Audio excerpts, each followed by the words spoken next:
TV খুললেই যারা ছবি দেখা যায়, যে কোম্পানির বই না পড়লে কেউ মাধ্যমিক কিংবা উচ্চ মাধ্যমিকে প্রথম, দ্বিতীয় বা তৃতীয় হতে পারেন না। লায়ো মার্টিন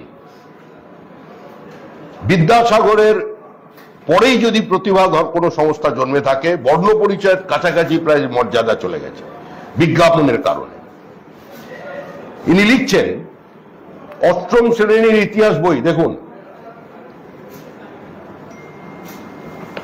এই বইতে যেটা লেখা আছে, এখানে পাতাও বার করে দিচ্ছি পড়বার সুবিধার জন্য আমি পড়ছি।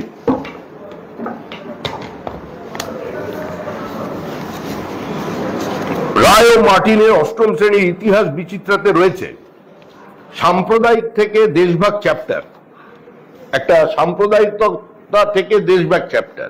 অষ্টম শ্রেণীতেই সবাই বুঝে যাবে ইতিহাস। ব্রিটিশরা হিন্দুদের তোষণ করত। মদন মোহন মালব্য একজন গোঁড়া হিন্দুত্ববাদী নেতা ছিল। হিন্দু পুনরুজ্জীবনবাদীরা হিন্দু ধর্মের গৌরবময় অতীত এবং প্রচারের নামে তাদের ঐতিহাসিক ও পৌরাণিক চরিত্রগুলোকে অতিরঞ্জিত করে তুলত। আবার পড়ছি, হিন্দু পুনরুজ্জীবনবাদীরা হিন্দু ধর্মের গৌরবময় অতীত প্রচারের নামে তাদের ঐতিহাসিক এবং পৌরাণিক চরিত্রগুলোকে অতিরঞ্জিত করে তুলত। এটা পাঠ্যপুস্তকে লেখা হচ্ছে, মানে এই লায়ো মার্টিন, এই বললাম যে সহায়িকা পশ্চিমবঙ্গ সরকারের অনুপ্রেরণায় লেখা হয়েছে, লেখা আছে সামনে।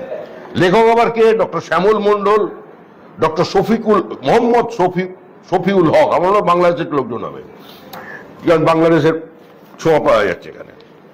হিন্দু মহাসভা ও আর্য সমাজ, আরএসএস এর মতো হিন্দু সংগঠন এবং দামোদর সাভারকার, গোলওয়ার্কারের মতো হিন্দু ব্যক্তিত্বরা মুসলমানদের বিরুদ্ধে সাম্প্রদায়িক বিভেদ তৈরি করেছিল। হিন্দু বুদ্ধিজীবীরা লেখনির মাধ্যমে মুসলমানদের আঘাত করেছিল, ইত্যাদি ইত্যাদি। ক্লাস 8-এ যদি এই বই পড়ানো হয় এবং পশ্চিমবঙ্গ সরকারের যে সিলেবাস আছে সেই সিলেবাসের অনুমোদিত বলে প্রথম পাতায় লেখা হয়েছে, মধ্যশিক্ষা পর্ষদ প্রবর্তিত নতুন সিলেবাস এবং প্রশ্নপত্রের নতুন কাঠামো ও নম্বর বিভাজন অনুসারে লেখা এই লায়ো মার্টিনের ইতিহাস বিচিত্রা আমার সংস্থা কয়েকদিনের মধ্যেই, হয়তো আগামীকাল কিংবা বুধবারের মধ্যে আমরা মামলায় যাচ্ছি। পার্টি নয়, অন্য সংগঠন মামলা করবে। 15 দিনের টেক্সট বুক সহায়িকা, যেই হোক, প্রশ্নটা যেই হোক। রাজ্য সরকার রেকমেন্ড করেছে কি করা নিয়ে আমাদের দেখার দরকার নেই। রাজ্য সরকার এই বই পড়তে, এই বই চলে কি করে? যে বইয়ে সরাসরি মদন মোহন মালব্যকে আক্রমণ করা হচ্ছে, যে বইতে সৈয়দ আহমদ খানের ভূমিকাকে একটি বিচিত্র ভাবে লেখা হচ্ছে, যে বইতে কি করে হিন্দু এবং মুসলমানের মধ্যে বিভাজন তৈরি হলো এবং বাংলা ভাগের মানে সম্পূর্ণ ভুল তথ্য।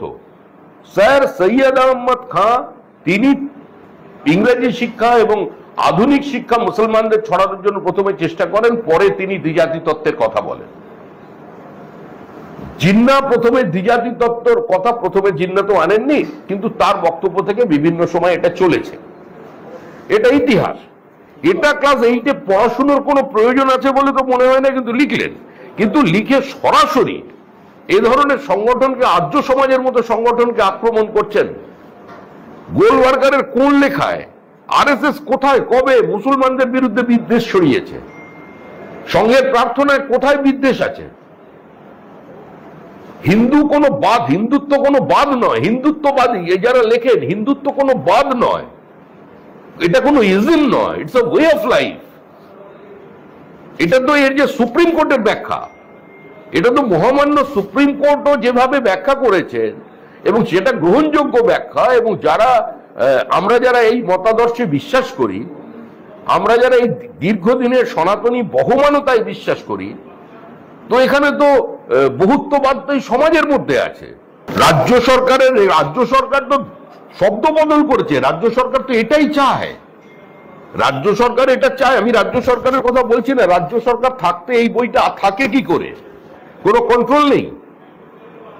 আপনি যে কোনো ইতিহাস ভাবে ইতিহাস লিখতে পারেন, ইতিহাস মানুষকে পড়াতে পারেন, পড়া না পড়াটা ছাত্রদের অধিকার, তার অভিভাবকদের অধিকার বা তাদের ব্যক্তিগত সিদ্ধান্তের উপর নির্ভর করে। আমরা রাজ্য সরকারের বিরুদ্ধে তো বলছি না, আমাদের বক্তব্য যে রাজ্য সরকারের কি নীতি, রাজ্য সরকারের মনোভাবটা বুঝেই এরা বইটা লিখেছে। যেখানে রামধনু রংধেনু হয়ে যেতে পারে, এর মানে এটা দাঁড়াচ্ছে যে রামধুন গিয়ে যে গান্ধীজি সারা ভারতবর্ষের মধ্যে একটা স্বাধীনতা পাওয়ার উদগ্র বাসনা তৈরি করেছিলেন এবং বিভিন্ন সময় তার বক্তব্যে তিনি রামকে কোট করতেন, এ বলছে অতিরিক্ত মহিমান্বিত করে মুসলমানদের আক্রমণ করেছে। এবং এই বইয়ের ওই কত পাতা থেকে 272 থেকে 279 পর্যন্ত এই বইটার মধ্যে পড়ে দেখুন। এই বইটা যেভাবে ইতিহাসকে উপস্থাপিত করেছে তার অর্থ হচ্ছে এটাই যে বিভাজন হয়েছিল, সেই বিভাজনের কোনো দায়িত্ব মুসলমানদের ছিল না, মানে মুসলিম লীগের ছিল না। এই ঘৃণা, এই বিদ্বেষ সম্পূর্ণভাবে তৈরি করেছিলেন ভারতের তদানীন্তন রাষ্ট্রীয় জাতীয় নেতারা, মানে সরদার প্যাটেল, মহাত্মা গান্ধী, নেহেরুর কারণে, তাদের এই হিন্দুত্ববাদের কারণে, এ তো তাই লিখছে, তাদের অতিরিক্ত আমাদের মাইথোলজিকে গৌরবান্বিত করার কারণে মুসলমানদের বিরুদ্ধে ঘৃণা সৃষ্টি হয়েছিল এবং সেটাই বিভাজনের কারণ। এই বই পড়ে নতুন নতুন বিদ্যাসাগর তৈরি হবে। আমরা বলছি যে এই বই, এই কোম্পানি সাবধানে থাকুন, এসব কিন্তু আর এখানে চলবে না।